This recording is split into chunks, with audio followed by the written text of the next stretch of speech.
So lately, I've been spending a lot of time trying to explain to certain men how to communicate with me and how to respect me. And it's been really tiring and to a point where I have to distance myself with many of them. And it's sad because some of them are my friends, but it's coming to a point where it's clear that some of these dudes aren't committed to making me feel emotionally safe. They're not committed to the friendship that we have.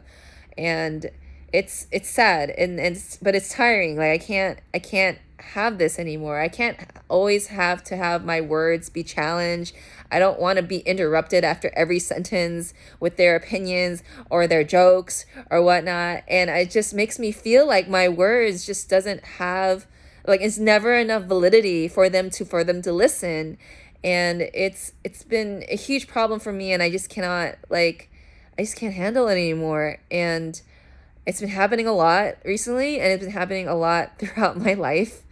And it's tiring. And so anyway, if I were to pinpoint like one incident to base this episode of Women Who Walk Home Alone off of, it'll be the one story that I have when I lived in New York. I was standing by the local grocery store on my phone, and I was just like, just scrolling or doing something, and then like these guys walked by, and one of them said hello, and didn't say anything, because like I had this sixth sense, like many women do, where you know what's a real hello and what's a dangerous hello. And so I knew that that wasn't a regular hello, so I didn't say anything. So the guy, he went back and turned around and tried to come up to me and said, "I said hello."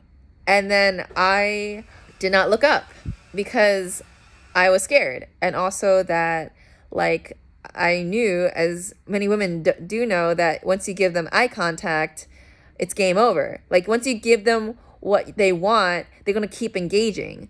And it's just going to make things worse. So I just kept looking down on my phone, and just like pretended that I didn't hear him, or just like I didn't know English or whatever, just something where I just knew I just couldn't give in. And he was still in my face saying, "Hello, why don't you say hello? Like, why aren't you nice to your neighbors? Like, why are you being so rude?" I was kind of still scared. I was like, there's a wall behind me. I was trying to like mosey my way out and everything. And eventually he backed off, which is good. But then he shouted back at me saying, like, "Well, you have a flat ass anyway." And then I was like, "Okay, yeah, cool, thanks." And then like I just kept like, walking away, pretending that I still didn't hear him. And I was grateful that I was able to like escape that situation.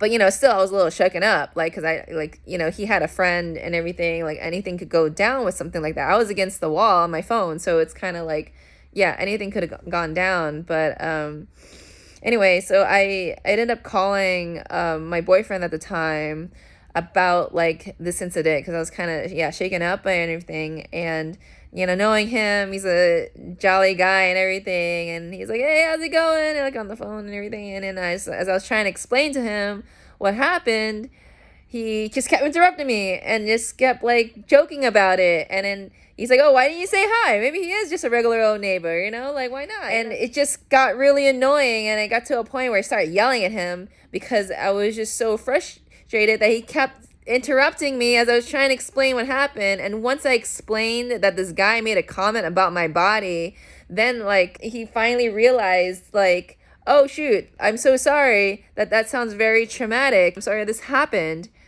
And then like at that time I was like so worked up at that point where it's just like, why didn't you just say that to begin with? Because like, why do you have to put me through this emotional torture of this tug of war of like trying to like say a point that I'm scared? I already went through one emotional roller coaster. Why do I have to go to another one? That's essentially the idea of Believe Me. It's funny because when some people watch this short film, they're more focused like on the threat of the stranger, or, whoa, is someone really behind her, and all this stuff. They're not noticing the secondary threat as being the ignorant boyfriend who, like, she calls him for safety and he's not providing any of it.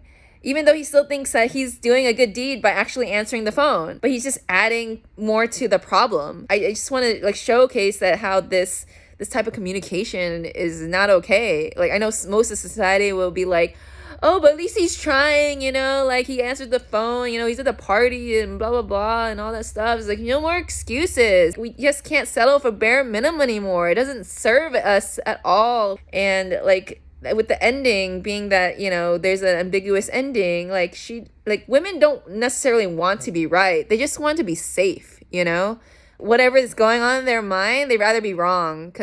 And sometimes like we have to overreact.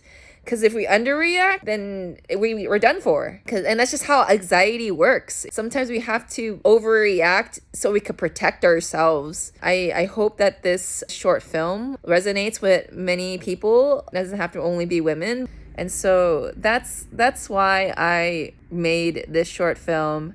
Thanks for listening. If you haven't seen the episode yet, you can watch it on this page. Like and follow if you can.